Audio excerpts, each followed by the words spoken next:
집회의 자유 의미와 기능 관련 판례 보시겠습니다. 집회의 자유는 개인의 인격 발현의 요소이자 민주주의를 구성하는 요소라는 이중적 헌법적 기능. 자, 이런 게 뭐 시험으로 내기는 뭐 지문 하나로 이렇게 뭐 정지문으로 이렇게 나오긴 좋은데, 이게 이제 어떤 의미를 갖는지, 이렇게 이게 이제 이런 것들이 이제 헌법을 이해하는데 굉장히 좋은 어떤 지문들이에요. 자, 다시 집회자는 개인의 인격 발현의 요소. 내가 이제 뭐 원하는 어떤 내용을 막 시위를 통해서, 그게 이제 나의 인격 발현 요소이 되고, 특히 민주주의를 구성하는 요소죠. 집회의 자유. 그래서 1차적으로 개인의 자기결정과 인격 발현에 기여하는 기본권. 그 다음에 민주적 공동체가 기능하기 위해 불가결한 근본 요소에 속한다. 집회의 자유는. 특히 표현의 자유와 관련돼서. 특히 집회의 자유는 집권 세력에 대한 정치적 반대 의사를 공동으로 표명하는 효과적인 수단이죠. 그래서 현대사회에서 언론 매체에 접근할 수 없는 소수 집단에게 그들의 권익과 주장을 옹호하기 위한 적절한 수단을 제공한다는 점에서 소수 의견을 국정에 반영하는 창구로서 그 중요성을 더해가고 있다. 이러한 의미에서 집회자유는 소수의 보호를 위한 중요한 기본권인 것이다. 이거 시험에 내기 좋겠죠? 집회자유는 현대사회에서 언론 매체에 접근할 수 없는 소수 집단에게 그들의 권익과 주장을 옹호하기 위한 적절한 수단을 제공한다. 소수자를 위한. 그 다음에 집회의 자유에 의해 보호되는 것은 단지 평화적 또는 비폭력적 집회. 그렇죠?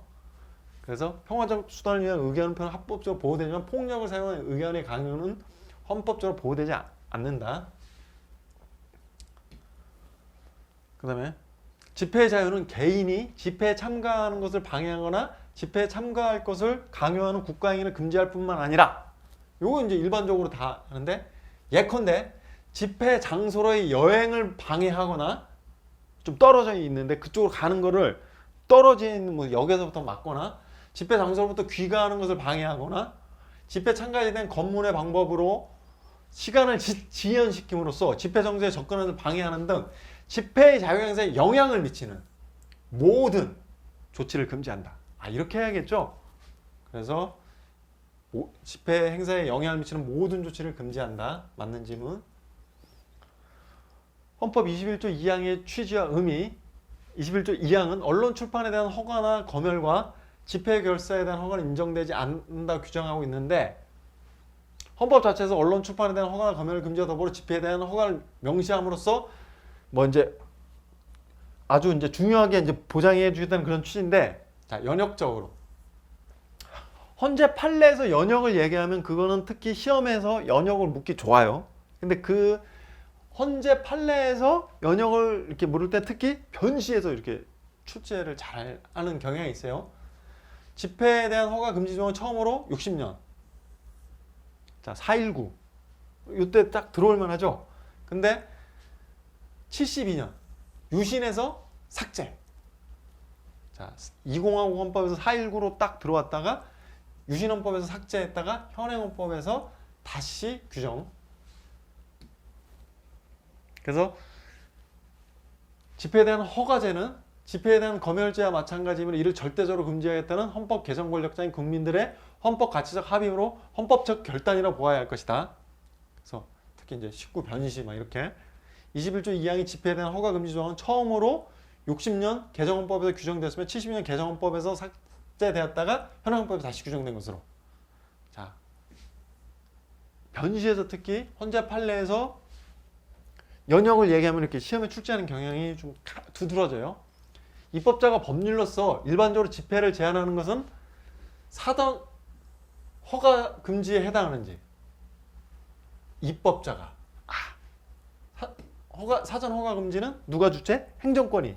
그래서 사전 검열이라든지 사전 허가 금지는 행정권이 주체가 되는 경우지, 입법자가 법률로서 허가는 행정청이 주체가 돼서 집회 허용률을 사전에 결정하는 것이므로 입법자가 법률로서 일반적으로 집회를 제한하는 것은 사전 허가 금지에 해당하는지 X. 집회 장소의 의미. 집회의 목적 내용과 집회의 장소는 일반적으로 밀접한 내적인 연관관계. 그래서 집회 장소를 항의의 대상으로도 분리시키는 것을 금지한다. 이게 왜 그래? 해고가 됐어. 그럼 이거를 다투려면 어디로 가야 돼? 나를 부당해고를 한 그 회사 앞에 가서 이렇게 막 해야지. 어디 딴 데 가서 이렇게 허용해주고 그 회사 앞에 가서 못하게 한다? 아이, 그 항의의 대상으로부터 분리시키는 것은 안 되는 거죠. 아주 밀접한 내적인 관계 있죠. 해고한데 그 회사 앞에 가서 해야지. 재판에 영향을 미칠 염려가 있거나 미치게 하기 위한 집회 시위와 민주적 기본 질서에 위배되는 집회 시위 금지 및 처벌. 자, 재판에 영향을 미칠 염려가 있거나 미치게 하기 위한 집회 또는 시위를 금지하고 이를 위반하는 형사처벌. 재판에 영향을 미칠 염려가 있는 집회 또는 시위를 금지. 이거는 그 판단하는 사람이 재판에 영향을 미칠 염려가 있네. 너무 광범위하죠. 그래서 재판에 영향을 미칠 염려가 있거나 미치게 하기 위한 집회 시위를 전면적으로 금지할 뿐만 아니라 규제 대상에 해당하는지 판단할 수 있는 아무런 기준 제시하지 아니함으로써 차도침해 원칙 위배, 집회 자유 침해. 그래서 변시 쪽에서 자주 출제돼요. 헌법의 민주적 기본 질서에 위배되는 집회 또는 시위를 금지하고 이를 위반하는 형사처벌. 민주적 기본 질서 위배. 이것도 너무 광범위하다고 했어요. 민주적 기본 질서의 구성 요건을 규정하였을 뿐 기본권 제한의 한계를 설정할 수 있는 구체적 기준을 전혀 제시하지 않고 규율의 광범성으로 인하여 민주주의 세부적 내용을 항의한 주장을 금지하거나 해서 집회의 자유를 침해. 왜 그래요? 형사처벌. 구성 요건이 이거보다는 더 명확하게 규정해야 된다는 취지예요. 그 다음에 야간 5개 집회의 제한. 집회의 자유는 집회의 시간, 장소, 방법과 목적을 스스로 결정할 거리. 그래서 시간, 야간이라고 하고 장소를 옥내간 5개라고 하더라도 5개 집회를 야간에 주최하는 건 역시 집회의 자유로 보호됨이 원칙이에요. 아주 중요한 헌재 판례 2개 기억을 해주세요. 야간 5개 집회의 원칙적 금지. 자, 여기 제목이 요거 조금 수정해주세요. 제목을. 야간 5개 집회 시위 원칙적 금지라는데 시위를 삭제하고 야간 5개 집회의 원칙적 금지. 조문은 이제 그 야간 5개 집회와 시위의 금지인데 그래서 이제 제가 요 조문을 그대로 가져놨는데 판단사항은 야간 5개 집회만 판단했기 때문에 그래요. 자, 9 집시법 한번 볼게요. 누구든지 해가 뜨기 전이나 해가 진 후에는 5개 집회 또는 시위를 해서는 아니 된다. 다만 집회의 성격상 부득이하여 주최자가 질서 유지인을 두고 미리 신고한 경우는 관할 경찰서장은 질서 유지를 위한 조건을 붙여 해가 뜨기 전이나 해가 진 후에도 5개 집회를 허용할 수 있다. 이렇게 질서 유지를 위한 조건 두거나 이런 한도에서. 자, 5인의 단순 의견. 허용할 수 있다. 허가제를 규정해서 헌법이 위반된다고. 5인의 단순 의견. 자, 주문은 헌법 불합치 결정했어요. 왜? 5인은 단순히 그러니까 그 6인을 요건을 충족하지 못해서 그런 거죠. 그래서 헌법 불합치 의견을 하는데 10조에 의하면 낮 시간이 짧은 동절기나 평일인 경우에는 직장인이나 학생은 사실상 집회를 주최하거나 할 수 없게 되어 집회자를 실질적으로 박탈한 명목상의 것으로. 그러니까 야간을 너무 길다라는 거예요. 그래서 지나친 제한. 그래서 과잉금지 원칙의 집회 자유를 침해하는데 왜 헌법 불합치 결의는 요 야간을 너무 광범위하게 제한한다고 해서 요거를 입법자가 알맞게 규율을 하자는 의미에서 헌법 불합치 의견을 낸 거예요. 그래서 헌법에 의견다는 의견이 5인이고 헌법에 합치되지 않는다는 의견이 2인이므로 이게 가장 그 이제 유리한 거에서부터 6인이 되는 그런 거죠. 이제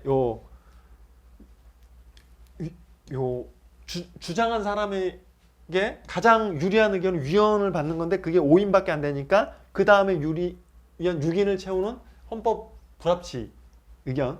그래서 그걸로 가죠. 요건 이제 나중에 그 헌법 재판소 편에서 이제 자세하게 다룰 거예요. 그래서 주문같이 그 헌법 불합치 선언. 근데 그 조항을 개정을 하지 않은 거예요.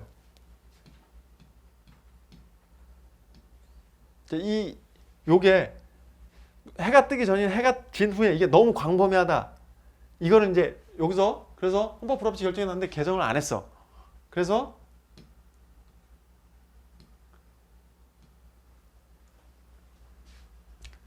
야간 5개 집회 시위 금지.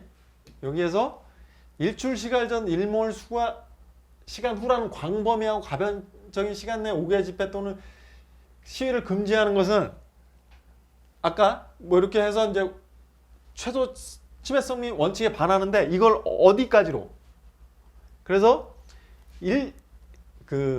해가 지고 나서 24시까지 요때까지도 그 허용되지 않는 것으로 보는 한 헌법에 위반된다.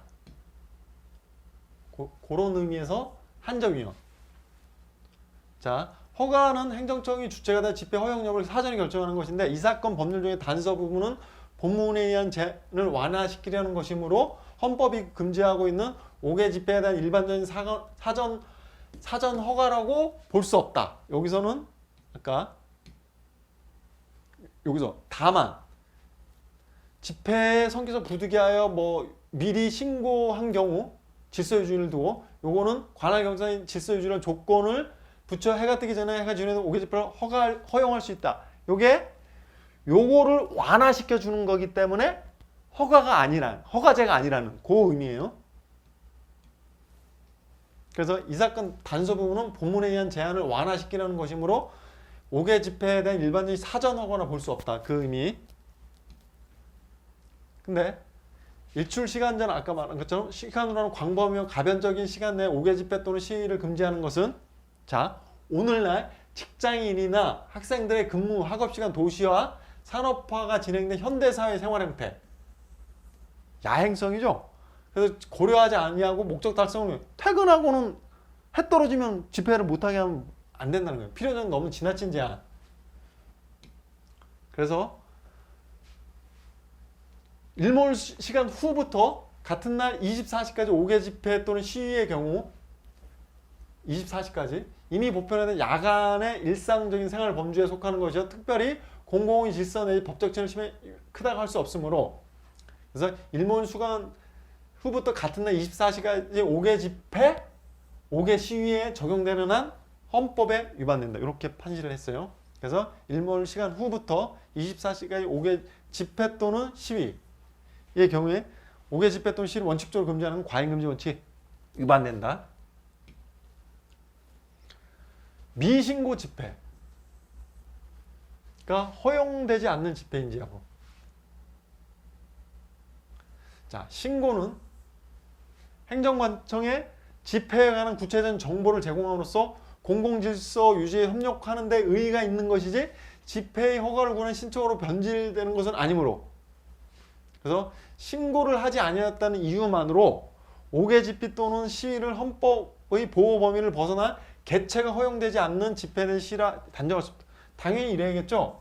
자, 집회 및 시위에 관한 법률에 의하면 신고를 하도록 하고 있어요. 근데 그 신고를 그 학설에서는 그게 허가제로 운영될 염려가 있다고 비판을 하는데 이건 형식적인 신고에 불과하다고 해서 그 허가제가 아니라고 한 거죠. 근데 미신고 집회를 이유로 이게 허용되지 않는 집회로 이렇게 바로 해버린다면 이거 허가제에 해당할 우려가 있기 때문에 그래서 신고하지 아니었다는 것만으로 단순히 허용되지 않는 집회라고 단정할 수 없다. 허가제로 갈 우려가 있기 때문에 그런 거예요.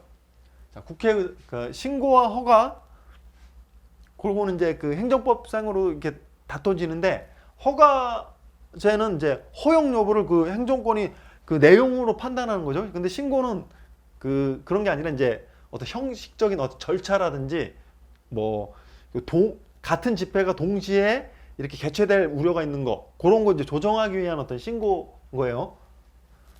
국회의사당의 경계 지점으로, 자, 여기서는 이제 같은 취지로 이제 판례가 쫙 나와요. 한꺼번에 빠르게 정리를 할 거예요. 국회의사당의 경계 지점으로부터 100m 이내의 5개 집회 또는 시위 금지. 자, 헌법 불합치.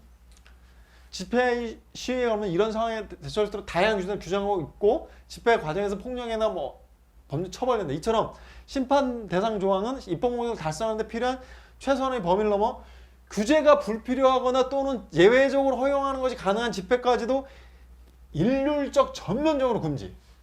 침해의 최소성을 지금. 그러니까 국회 경계 지점으로부터 국회의사당 경계 지점으로부터 100m 이내 일률적 전면적으로 아주 소규모 집회라든지 막 이런 것까지 다 이게 위험성이 없는 집회까지 모두 그냥 싸그리 다 헌법 불합치. 다 그런 식이에요. 집회적 침해.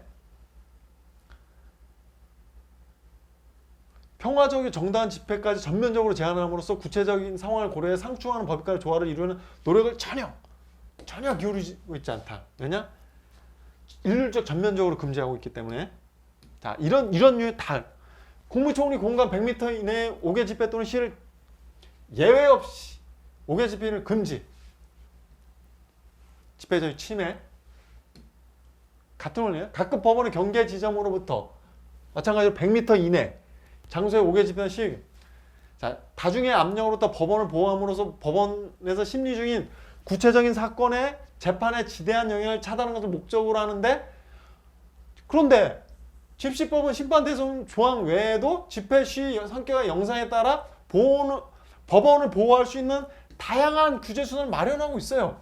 그래서 5조, 6조, 뭐 18조, 뭐 20조에서 압력으로부터 법원을 보호하고 있는 다양한, 그래서 제가 이거 일부러 교재가 양이 불어남에도 불구하고 이게 다 써놓은 거예요. 그래서 법원 인근에서 5개 집회를 일률적이고 절대적으로 금지. 침해의 최소성 원칙 위배. 그래서 집회의 자유를 침해.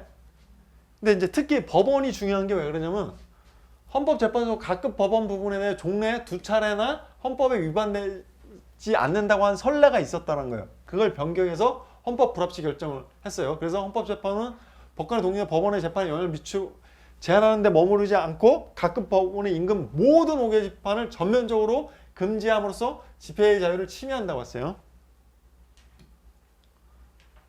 자, 마찬가지로 외교기간 100m 이내에서의 집회 시를 전면적으로 금지하는 위헌, 같은 원리예요. 그래서 위험성이 구체적으로 존재하지 않는 것에 이를 함께 예외 없이 금지, 위헌. 근데 비교해야죠. 외교기간 100m 내에서 5개 집회 시위를 원칙적으로 금지하면서도, 자, 외교기간 100m 이내 집회나 시위를 원칙적으로 금지하면서도 외교기관의 기능이나 안녕을 침해할 우려가 없다고 인정되는 구체적인 경우에 예외적으로 허용. 이런 건 합헌이라는 거예요. 자, 외교기관의 기능이나 안녕을 침해할 우려가 없다고 인정되는 3가지 예외적인 경우는 허용하는데, 이는 입법 기술상 최대한의 예외적 허용 규정 및 그 예외적 허용만 적절하다 보이므로 이보다 더 넓은 범위의 예외를 인정하지 않는 것을 침해 최소성 원칙에 반한다고 했습니다. 그래서 그런 예외적으로, 여기서 이렇게 하는 게 예외적으로 뭐 소규모 집회라든지 뭐 직접적 뭐 대상으로 하지 않는데 뭐 이런 거 있는데, 그렇게 예외적인 규정을 허용하도록 규정한 것이 침해한다고 할 수 없다. 그래서 그러니까 요걸 기준으로 해서 다른 아까 금지되는 거기에서도 전면적 금지한 이런 예외적을 두면은 아마 합헌으로 인정될 가능성이 크지 않을까 싶어요. 그래서 전면적으로 금지하는 것은 다 헌법에 위배된다고. 민원 서류 반려 위헌. 자, 남대문 경찰서장은 뭐 어디 합섬 HK 지혜와 생명 지원실이 동시에 지원실 회사에서 이제 노조에서 하는 것, 예전에 이제 특히 삼성에서 삼성 사옥 앞에서 집회하는 걸 막기 위해서 이렇게 지원실에서 이제 새벽에 먼저 줄 서가지고 이렇게 막 하는 그런 게 막 문제됐었죠. 그래서 제천은 5개 집회 신고서 폭력 사태 발생이 우려된다는 이유로 동시에 접수한 다음에 막 새벽부터 막 줄 서가지고 이제 먼저 집회 신고서 이후 상호 충돌을 피한다는 이유로 2개의 집회 신고를 모두 반려. 그러면 이제 문제가 이게 뭐가 되면 결국 이 사측에 원하는 바대로 되는 거죠. 신고가 안 된 집회가 되는 거니까. 그래서 이게 문제는 접수수를 정하기 어렵다는 현실적인 이유로 중복 신고된 5개 집회 개최가 법률적 근거 없이 불허된다 용인된다면 집회의 자유를 보장하고 있는 사전 허가를 금지한 이라면 무의미한 규정. 결국 모두 반려해서 안 되는 거잖아요. 그래서 이 사건 반려는 법률의 근거 없이 청구의 집회 자유를 침해한 것으로서 헌법상 법률 유보 원칙이 위반된다. 자, 축협중앙회라는 결사체 자체 또 결사의 구성원인 회원조합들과 별도로 결사의 자유 주체가 될 수 있는지 된다. 법인 등 결사체도 그 조직과 의사 형성에서 업무 수행에서 자기 결정권을 가지고 자 결사체도 자기 결정 그래서 결사의 자유 주체가 된다. 중요해요. 공법인적 특성을 많이 가지고 있는 축협중앙회가 기본권의 주체가 될 수 있는 법인인지요? 법인이다. 축협중앙회는 지역별, 업종별 축협과 비교할 때 회원의 임의 탈퇴, 임의 해산이 불가능한 점이 공법인성이 상대적으로 크다고 할 것이지만 축협중앙회는 공법이라고 단정할 수 없고 이 역시 존립 목적 및 설립 형식에서 자주죠. 성격에 비추어 사법인적 성격을 부인할 수 없다. 따라서 축협중앙회는 공법인성과 사법인성을 겸유한 특수한 기본권 주체가 될 수 있다. 특히 근데 사법인성이 더 많죠. 축협. 그래서 이제 공법인 잠깐 한번 보고 갈게요. 이렇게 좀 처음 공부하시는 분들은 이렇게 잘 안 하다니까 이게 이제 그 행정법에서 나오는데 박균성 교수님 책에 나오는 부분 간략하게 여기했어요. 특정한 공공 목적이죠. 공공. 특별한 법적 근거. 이런 공법이 만드는 법적 근거가 있어야 돼요. 설립된 법인, 사법인에 대응하겠죠. 그래서 광의로는 국가나 공공단체를 모두 포함한 의미. 협의로는 공공단체와 같은 뜻으로 사용되는데 협의의 공공단체의 종류는 공공조합. 법적인 자격을 가진 조합원으로 구성된 공법상 사단법인인데 주로 재개발조합, 의료보험조합, 농지계량조합 이런 거. 그다음에 영조물법인은 행정법상의 영조물에 법인격이 부여된 건데 대체적으로 국공립대학, 한국은행. 공법성이야. 국가나 지방자치가 공공목적을 위해 출연한 재산을 관리하기 위해 설립된 공법성의 재단, 한국연구재단 이런 게 있는데 자 특성이 뭐예요?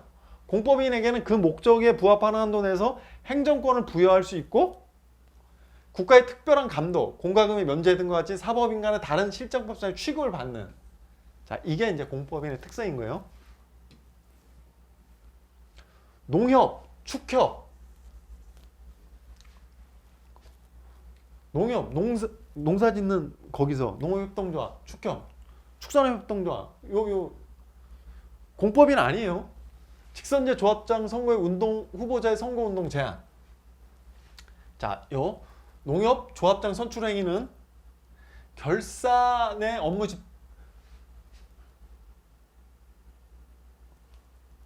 집회 및 의사결정 기관의 구성에 관한 자율적인 활동이나 할 수 있으므로 조합장 선거 후보자의 선거운동에 관한 사항은 자, 이 결사 내에서의 어떤 그 구성을 어떻게 할 건가에 관한 거죠. 그래서 결사의 자유보호범위에 속한다. 근데 선거 공약 등을 표현할 자유를 제한할 뿐만 아니라 단체의 의사결정 구성이나 결사의 자유를 제한하는데 자, 사법인적 성격. 아까 공법인하고 구별되죠. 사법인적 성격을 지니는 농협 축협의 조합장 선거에서 조합장을 선출한 선거운동을 하는 것은 헌법에 의하여 보호되는 선거권의 보호. 왜 그래? 아니 농협 그럼 헌법에 의해야 되는 선거권의 보험이 포함되는 건 뭐야? 대통령 선거, 국회의원 선거, 지방의원 선거, 지방자치단체 선거 이런 게 이제 선거권은 아니 농협 농협 대표 뽑는 거는 선거권이 범위 뭐 그럼 뭐의 범위? 아, 결사의 자유 범위. 그래서 지역 농협은 사법인에 볼수록 공법인적 특성을 많이 가지고 있으므로 지역 농협 조합장 선거에서 조합장을 선출하고 조합장 선출하고 뭐 이렇게 하는 헌법에서는 선거권이 공법인적 특성이 아니라고. 그다음에 지역 농협 이사 선거의 경우 전화, 컴퓨터 통신, 전자우편, 이메일 같은 거죠.를 이용한 지지 호소의 선거운동 방법을 금지. 제한되는 기본권? 선거권 X? 선거권 왜? 지역농협 이사 선거지. 선거라고 했지. 지역농협. 제한되는 기본권? 결사의 자유? 농협이라는 그 결사 조직을 어떻게 구성할 건과 관련되니까. 근데 침해라, 결사의 자유 침해라고 했어요. 왜? 전화나 컴퓨터 통신, 이메일 그러니까 문자 메시지 포함해서 주로 요즘에는 이제 문자 메시지 많이 보죠. 그다음에 이메일 많이 보죠. 이게 비용이 싸게 먹히는데 이걸 금지하는 것은 위헌이라고 본 거예요. 자, 요거 중요해요. 전화 컴퓨터 통신은 누구나 손쉽고 저렴하게 이용할 수 있는 매체인자. 그래서 요거를 하는 걸 금지하는 거는 결사의 자유, 표현의 자유 침해. 선거권 침해 X. 왜냐? 농협. 그래서 결사의 자유, 표현의 자유를 침해한다. 안마사들로 하여금 대한안마사협회 가입 강제하는 거. 난 안마사인데 여기에 들어가고 싶지 않다. 그래서 결사의 자유 침해라고 주장하는 거에 대해서 시각장애인으로 하여금 직업활동을 효과적으로 수행하도록 하기 위해 국가가 적극적으로 개입하는 것이 필요하다. 그래서 여기 들어가서 여기서 이제 같이 이렇게 활동해라. 그래서 결사의 자유 침해하지 않는다. 왜냐? 시각장애인을 보호하게끔 하기 위해서 그런 거예요. 자, 다음 판례는 올해 나온 또 중요한 판례죠. 한번 같이 보시겠습니다. 자, 교원의 정치단체 및 정당 결성 가입 금지 조항에 대해서 정치단체 결성 가입 금지에 대해서 위헌 결정이 나왔거든요. 근데 정당은 종래 정당에 대해서는 그 정당 그러니까 교원의 정당 결성 가입 금지에 대해서 합헌 결정이 있었는데 그걸 이제 그대로 해서 여전히 정당에 대해서는 초등학교, 중학교, 고등학교 선생님들이 그 정당 결성 가입 금지하는 거에 대해서는 여전히 합헌이 나왔는데 기타 정치단체 여기에 대해서는 이제 위헌 결정이 나왔어요. 그래서 보시면 초중등 교육법 19조 1항의 교원 요게 이제 초등학교, 중학교, 고등학교 선생님들 말하는 거예요. 그 밖에 정치단체의 결성에 관여하거나 이에 가입할 수 없다 부분이 청구인들의 정치적 표현의 자유 및 결사유 침해 자유를 침해하는지 적극 침해한다. 3인의 위헌 의견은 그 밖의 정치단체에 관한 부분이 불명확한 개념, 그 밖의 정치단체 개념을 사용해서 명확성 원칙에 위배되어 청구인들의 정치적 표현의 자유 및 결사의 자유를 침해한다고 했어요. 3인의 위헌 의견.